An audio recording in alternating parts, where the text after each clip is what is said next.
Hey, Garden Guy Charlie Stocker here, answering your questions that have been submitted to us via the website page, which is heygardenguy.com, or our Facebook and YouTube page, which is Hey Garden Guy Charlie Stocker. We've had a number of questions regarding roses, and I simply want to try and answer some of those questions now.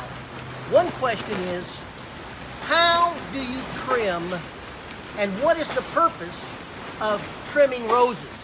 Well, I'm going to blanket all of the roses in one type and say that we're looking at basically a hybrid tea rose, okay? A hybrid tea rose, not necessarily a bush rose, but they'll all kind of fall in the same vein, if you will. The reason for trimming a rose is to maintain the size, maintain its health, and it creates good air circulation, which keeps away black spot and powdery mildew on the rose itself, okay? So the first thing you want to do when you get ready to trim a rose is get on your hands and knees. Ha, that's right. Get on your hands and knees, and you want to look and see how many canes, and you can only do it when you're down on the ground, see how many canes are actually coming up. All of the old canes, anywhere from 3 to 4 canes that look somewhat gray, you want to trim out. All you want are 4 to 5, at the most 6 canes coming up from that bud union and from the ground. And they should be primarily green and not gray and kind of sooty looking. Those are the ones you want to take out. So that's the first thing you do, is you thin the main stems of the rose.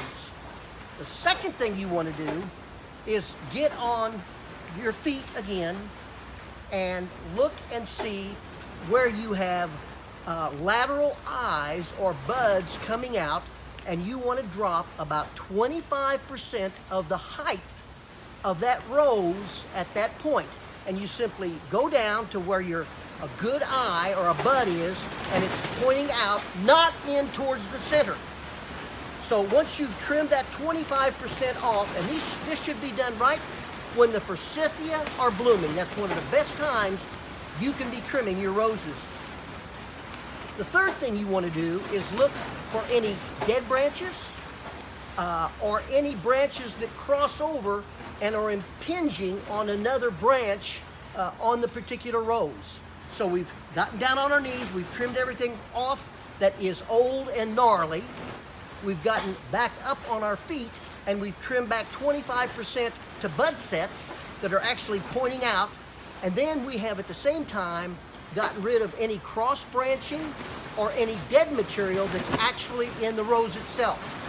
By doing that, you encourage the growth of the rose for the future.